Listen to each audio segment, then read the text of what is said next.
Good morning. आज से हम लोग नया लेसन स्टार्ट कर रहे हैं। ऋजुरेखीय पथ पर गति, motion along a straight line path. इसमें सरल रेखा में गति, पहले ये टॉपिक देखना है जिसमें सबसे पहले दूरी और विस्थापन आता है। 9th क्लास में आपने दूरी के बारे में पढ़ा। दूरी आप किसे कहते हैं? किसी गतिमान वस्तु द्वारा तय की गई मार्ग की जो लंबाई होती है उसको आप दूरी कह देते हैं। लेकिन अगर दिशा भी इसके साथ साथ जोड़ दें, किसी गतिमान वस्तु द्वारा किसी निश्चित दिशा में तय किए गए मार्ग की जो लंबाई होगी वो उसका विस्थापन बन जाएगी। यानी विस्थापन के लिए परिमाण और दिशा दोनों बताना ज़रूरी है, जबकि दूरी के लिए केवल परिमाण बताना ज़रूरी है। दूरी एक अदिश राशि है और विस्थापन एक सदिश राशि है, जो कि आगे आप पढ़ेंगे। अब यहाँ इसको दूरी और विस्थापन को इस चित्र के हिसाब से बताने की चित्र में समझाया जा रहा है। यहाँ देखिए, अगर हम ये कहें कि एक व्यक्ति बिंदु O से चल करके बिंदु P तक जाता है तो उसने कितनी दूरी तय की, जैसा कि यहाँ पर आप देख रहे हैं लिखा हुआ 80 मीटर, तो इसका मतलब ने 80 मीटर दूरी तय की x दिशा में। तो अगर खाली दूरी पूछ रहे हैं तो 80 मीटर बता देंगे। अगर विस्थापन पूछ रहे हैं तो 80 मीटर आप बता देंगे O से P की तरफ। अब मान लीजिए यही P से फिर Q पर वापस आता है। अब मान लीजिए जाए कुल कितनी दूरी तय की इसने, यानी O से चला, P पर गया, P से Q पर वापस आया। अब चली गई दूरी के लिए यहाँ से यहाँ तक जो दूरी इसने तय की है 20 मीटर, और यहाँ से यहाँ तक जो तय की वो 80 मीटर। तो इसका मतलब कुल दूरी इसके द्वारा जो चली गई है वो 80 + 20, यानी आप कह देंगे 100 मीटर। इसकी दूरी को आप बता देंगे कि चली गई दूरी 100 मीटर है। 100 से इसको आप दिखा देंगे, जैसा कि यहाँ दिखाया जा रहा है, ये 100 मीटर से इसको दिखा देंगे। अब बात की जाए विस्थापन की, तो विस्थापन के लिए मान लीजिए अगर हम O से P तक जा रहे हैं तो O से P तक जाने में हमारा विस्थापन कितना होगा। तो O से P दिशा में अब हमारी प्रारंभिक और अंतिम स्थितियों का जो अंतर है वही हमारा विस्थापन बताएगा। तो प्रारंभिक स्थिति हमारी यहाँ 0 है और अंतिम स्थिति हमारी यहाँ पर हो गई कितना, 80। तो अंतिम स्थिति हम पहुँच गए हैं 80 की तरफ। तो ये 80 हमारी हो जाएगी अंतिम स्थिति, तो ये आपकी 80 हो जाएगी, ये 0। अब यहाँ अगर हम x2 - x1 देखें तो x2 - x1 का मतलब हो गया 80 - 0। ये xt हमारी दूसरी स्थिति है, 0 प्रारंभिक स्थिति है, तो ये डेल्टा x मिल गया, यानी विस्थापन मिल गया। कितना विस्थापन हो गया? डेल्टा x बराबर हो गया 80 मीटर। यह आपको मिल जाएगा विस्थापन। अब दूसरी दिशा एक और ले लीजिए। मान लीजिए हम O से अब हम P से Q तक की गति में विस्थापन निकालना चाहते हैं, यानी P से Q में हम क्या जा रहे हैं, यहाँ से यहाँ पहुँच रहे हैं P से Q में। तो यहाँ विस्थापन कितना होगा P से Q के अंदर, ये देखना पड़ेगा। तो P यानी हमारी अब जो स्थिति है वो कौन सी है, प्रारंभिक स्थिति हमारी यहाँ पर दिखाई जाएगी। किससे? प्रारंभिक स्थिति को आप दिखाएंगे यहाँ पर। प्रारंभिक स्थिति को ले लीजिए। प्रारंभिक स्थिति जो आपकी बनेगी वो बन जाएगी 80 और अंतिम स्थिति बनेगी 60। तो अब इनका अंतर क्या हो जाएगा, 60 - 80 यानी -20 मीटर। ये माइनस चिन्ह क्या बता रहा है? क्योंकि आप जो यहाँ पर देख रहे हैं वो P से Q की गति देख रहे हैं और P से Q की गति इस दिशा में हो रही है। ये जो -20 मीटर आ रहा है यानी x दिशा के विपरीत बता रहा है, इसके विपरीत। तो ये हमको विस्थापन मिल जाता है। तो विस्थापन में दिशा भी हमको देखना पड़ती है। अब मान लीजिए अगर हम बिंदु O से चलें, O से P तक जाएं और P से जाने के बाद फिर वापस हम ऊपर आ जाएं, तो अब हमारा विस्थापन कितना होगा। अब प्रारंभिक और अंतिम दोनों स्थितियां यहीं ऊपर आप दिखा रहे हैं 0, यानी आप ये कह सकते हैं कि ये शून्य विस्थापन आपको मिलेगा।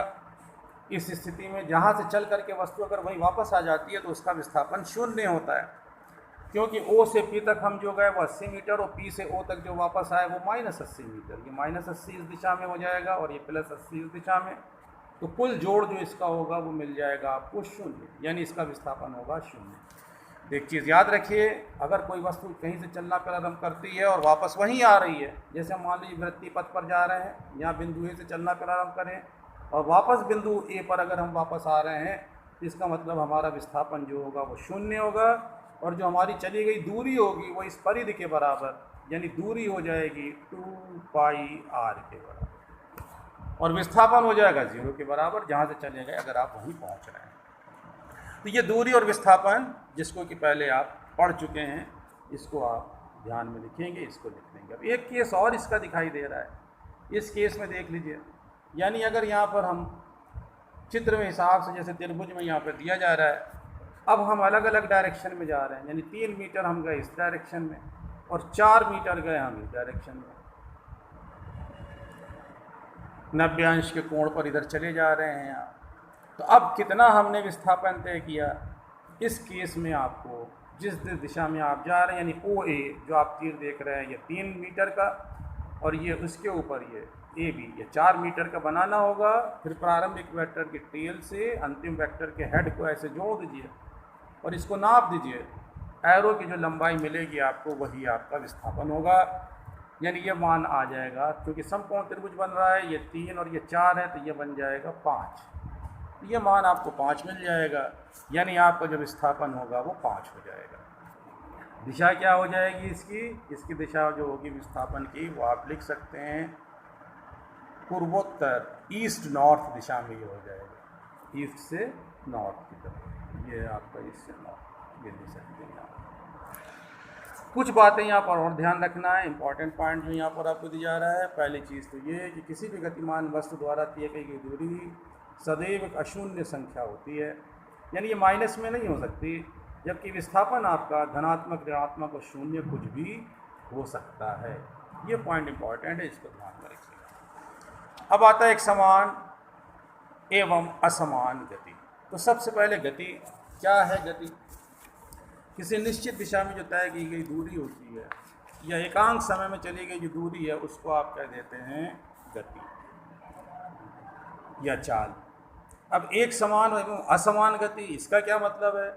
एक समान या असमान गति, जैसे यहाँ पर आप चित्र में देख रहे हैं, यानी अगर समान समय अंतराल में समान दूरियां तय की जा रही हैं तो हम गति को कह देंगे एक समान गति, और अगर समान समय में असमान दूरियां तय की जा रही हैं तो हम कह देंगे गति को असमान गति। जैसे यहाँ चित्र में आप फिर देखें, 1 सेकंड में ये हम 20 मीटर गए, अगले 1 सेकंड में यानी 1 + 1 2 सेकंड में हम 40 मीटर गए, फिर 1 सेकंड और जोड़ दीजिए तो 3 सेकंड में हम 60 मीटर गए।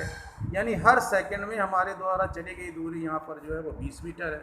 तो ये गति कहला देगी आपकी समान गति, क्योंकि समान समय में समान दूरी तय की जा रही है। लेकिन जो दूसरा केस यहाँ पर बना हुआ है, जो दूसरा चित्र बना हुआ है, इसमें अगर आप देखिए तो इस दूसरे चित्र में पहले सेकंड में हम जा रहे हैं 20 मीटर, फिर अगले सेकंड में हम जा रहे हैं यानी 50 - 20 ये 30 मीटर, 0 से दिखाया जा रहा है 50, तो इसका मतलब 1 सेकंड में 20 मीटर। और यहाँ आप देख रहे हैं कुल 3 सेकंड में 0 से 3 तक 65 मीटर दिखाया जा रहा है। यानी यहाँ से यहाँ तक जो चली गई दूरी हो जाएगी वो कितनी हो जाएगी? 65 - 50 यानी 15 मीटर। तो अब ये अलग अलग समय में चली गई दूरियां अलग अलग मिल रही हैं। तो जब असमान दूरी समान समय में तय की जाती है तो ऐसी दूरी को कह दिया जाता है असमान गति। यानी समय तो समान होगा लेकिन तय की गई जो दूरियां आपकी होंगी वो असमान हो जाएंगी। जैसे यहाँ 20 हो गया या 30 हो गया या 15 हो गया, तो ये गति आपकी कहला देती है असमान गति। तो समान गति और असमान गति, समान गति में समान समय में जो चली गई दूरी होगी वो समान होगी, असमान में समान समय में चली गई दूरी असमान होगी। नेक्स्ट आता है चाल तथा वेग। चाल की परिभाषा आप पढ़ चुके हैं। चाल किसे कहते हैं? एकांक समय में जो तय की गई दूरी होती है वही गतिमान वस्तु की चाल कहला देती है। और चाल बराबर होता है दूरी बटा समय। ये फार्मूला भी आपने पढ़ा, चाल बराबर दूरी बटा समय। अगर t समय में चली गई दूरी ऐसे है तो हम कह देंगे कि उसकी जो चाल भी है वो बराबर हो जाएगी S/T। इसका मात्रक हो जाएगा मीटर पर सेकंड, क्योंकि दूरी का मात्रक मीटर और समय का मात्रक सेकंड है, तो मीटर पर सेकंड इस मात्रक को कह देते हैं। SI पद्धति में इसका मात्रक हो जाता है। माध्य या औसत चाल।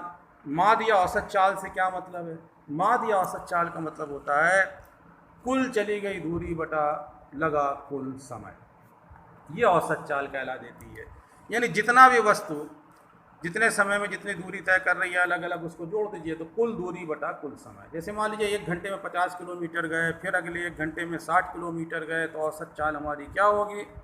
औसत चाल हमारी हो जाएगी 50 + 60 जो दूरियां तय की गई प्लस 1 घंटा प्लस 1 घंटा यानी 2 घंटा, तो 110 50 और 60 का जोड़ बटे 2 यानी 55 किलोमीटर ये औसत चाल हमारी निकल करके आ जाएगी। तो जब भी औसत निकालना हो तो हमेशा याद रखिए चली गई कुल दूरी बटे कुल समय, यह आपको लेना है औसत के लिए, बहुत ज़रूरी है। औसत समय किस तरह से निकलना है ये आपको देख लेना है। इसके बाद आता है इंस्टेंटेनियस स्पीड, तात्क्षणिक चाल जिसे आप कहते हैं। तात्क्षणिक चाल का मतलब क्या होता है? ये औसत चाल जो किसी भी गतिमान वस्तु की जो औसत चाल हो, जो बहुत छोटे समय अंतराल यानी डेल्टा टी बराबर लगभग 0 के लिए ज्ञात की जाती है, तो यह औसत चाल ही उसकी तात्क्षणिक चाल या इंस्टेंटेनियस वेलोसिटी कहला देती है। और इसको v से दिखा देते हैं, v बराबर limit delta T tends to 0 delta S upon delta T और D S upon D T. इस फार्मूले से तात्क्षणिक चाल को निकाल लिया जाता है। जब भी इंस्टेंटेनियस कोई भी चीज़ आपको निकालनी है, चाहे स्पीड हो एक्सेलरेशन हो, तो डेल्टा टी लगभग 0 के बराबर लेंगे, तो ये आप वहाँ पर निकाल लेते हैं, उसके मान को निकाल लेते हैं। अब नेक्स्ट आता है हम लोगों का वेग। वेग की परिभाषा, जैसे आपने चाल देखा, चाल में आपने कहा कि जो एकांक समय में चली गई दूरी है उसको आप चाल कह रहे हैं, तो वेग क्या हो जाएगा? क्योंकि वेग जो आपका है वो विस्थापन परिवर्तन की दर है, या एकांक समय में हुए विस्थापन को हम वेग कहते हैं। तो वेग जो होगी इसमें चूँकि विस्थापन है यानी दिशा, तो यहाँ पर भी दिशा आ जाएगी, वेग में भी दिशा आ जाएगी। तो वेग में परिमाण और दिशा हमको दोनों मिलेगी। तो एकांक समय में हुए विस्थापन को किसी भी गतिमान वस्तु का वेग कहा जा सकता है, और वेग बराबर आप लिख सकते हैं विस्थापन बटे समय। अब एक समान वेग वही आप जैसे पहले कह चुके, एक समान चाल में यानी समान समय अंतराल में अगर वस्तु समान विस्थापन तय करती है, तो वो जो होगा उसका जो वेग होगा वो एक समान वेग कहला देगा। लेकिन अगर समान समय में वस्तु का विस्थापन अलग अलग है, तो जो उसका वेग होगा वो परिवर्ती वेग कहला देगा। औसत वेग निकालने के लिए फिर ये देखिए कि कुल समय और कुल विस्थापन आपको देखना पड़ेगा। कुल विस्थापन वस्तु का कितना हो रहा है और उतने में कुल समय कितना ले रही है, तो औसत वेग जो निकल आएगा कुल विस्थापन बटा कुल समय, delta V average is equal to delta S upon delta T.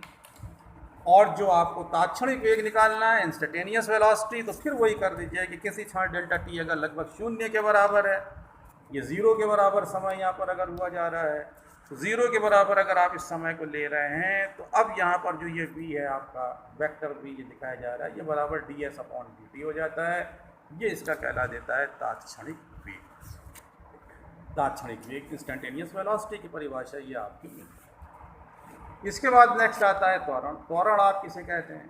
त्वरण भी पहले आप पढ़ चुके हैं। त्वरण का मतलब होता है वेग परिवर्तन की दर। किसी भी गतिमान वस्तु के वेग में जो वेग परिवर्तन की जो दर होती है उसको आप कह देते हैं त्वरण, या यूँ भी कह सकते हैं 1 सेकंड में हुए वेग परिवर्तन को उस वस्तु का त्वरण कहते हैं। 1 सेकंड में जितना भी वेग में परिवर्तन हो जाए वो त्वरण कहला देता है। ये भी एक समान और परिवर्तित त्वरण हो सकता है। एक समान का क्या मतलब क्या होगा? एक समान का यदि समान समय अंतराल में वेग में परिवर्तन समान हो रहा है तो ऐसे त्वरण को हम कह देंगे एक समान त्वरण। लेकिन अगर समान समय अंतरालों में त्वरण में अगर उसके वेग में परिवर्तन अलग अलग हो रहा है तो ऐसे त्वरण को हम कह देंगे परिवर्तित त्वरण। एक समान त्वरण कहाँ हमें देखने को मिल सकता है? पृथ्वी की तरफ अगर कोई पिंड गिर रहा है, कोई बॉडी पृथ्वी की तरफ गिर रही है, तो उसका जो वेग अधीन जो गुरुत्व के अधीन जो गति करता हुआ पिंड है वो जो है उसमें त्वरण जो होगा वो एक समान त्वरण उत्पन्न होगा। फिर इंस्टेंटेनियस एक्सेलरेशन, फिर ये इंस्टेंटेनियस में क्या देखेंगे आप?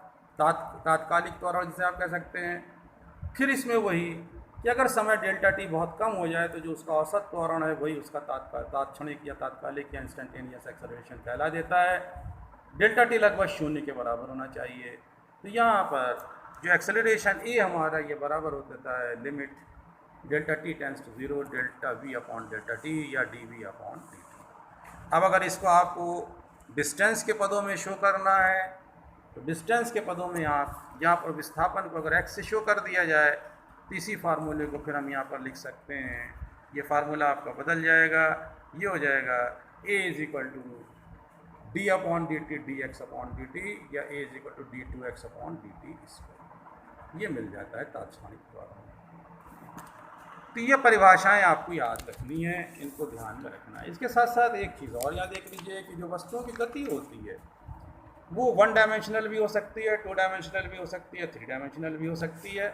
इससे क्या मतलब है एकविमीय, द्विविमीय या त्रिविमीय। अगर वस्तु मान लीजिए खाली एक्स डायरेक्शन में जा रही है इधर, तो इसकी गति कहलाती है एकविमीय। जैसे एक लंबी सड़क कोई इस तरह बनी हुई है, इस पर हम चले जा रहे हैं, तो हमारे चलने की दिशा एक ही हुई, केवल एक डायरेक्शन एक्स में हम जा रहे हैं, तो हमारी गति कहला देगी एकविमीय।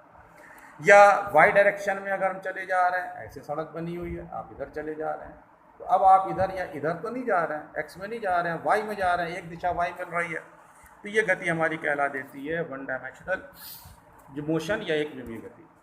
लेकिन जब एक्स और वाई दोनों अक्ष चलने के लिए मिल जाए, आदमी गति इधर भी हो सकती है, तो जो पिंड की गति है वो कहला देती है आपकी टू डायमेंशनल गति, टू डायमेंशनल मोशन या द्विविमीय गति कह देते हैं। जैसे कोई आपने पत्थर फेंका, ये पत्थर इस तरह उड़ता हुआ यूँ आया ज़मीन पर, इस तरह गिर गया, तो अब इसके अंदर या इसी दिशा में विस्थापन, इधर भी आप देख रहे हैं गति हो रही है, दूरी तय कर रहा है, और इधर भी जा रहा है वाई डायरेक्शन में। अगर वाई डायरेक्शन में ये इतनी ऊंचाई पर पहुंच गया और एक्स डायरेक्शन में ये इतनी दूरी, यानी यहाँ से फेंका गया, यहाँ जा कर के गिरा, तो दोनों डायरेक्शन में इसमें गतियाँ मिल रही हैं आपको, तो ये कहला देता है जो आपका टू डायमेंशनल गति कहला देती है, द्विविमीय गति। थर्ड है त्रिविमीय, यानी तीनों डायरेक्शन में गति हो, एक्स में भी हो, वाई में भी हो और जेड में भी हो, यानी एक्स में भी हो, वाई में भी हो और जेड में भी हो। ये एक्स वाई जेड तीनों डायरेक्शन में अगर गतियाँ आपको मिलने लगती हैं, तो वो कहला देती हैं आपकी त्रिविमीय गति। ये केस कैसे देखने को मिल सकता है, जिसमें आसमान में उड़ती हुई चिड़िया, वो चिड़िया एक्स डायरेक्शन में भी जा सकती है, वाई डायरेक्शन में भी जा सकती है, जेड में भी जा सकती है, तीनों में। या किसी बोतल में अगर कोई गैस भरी हुई है, तो गैस के जो अणुओं की गति होगी वो भी तीनों डायरेक्शन में आपको मिल सकती है। तो ये थोड़ा सा इसको आप देखेंगे, चाल, वेग, त्वरण, एक समान, औसत, इन सब की परिभाषाओं को नोट कर लेंगे। ये भी इम्पॉर्टेंट है, इसको आपको नोट कर लेना है। अब इस पे जो न्यूमेरिकल्स हैं वो आगे देखे जाएंगे।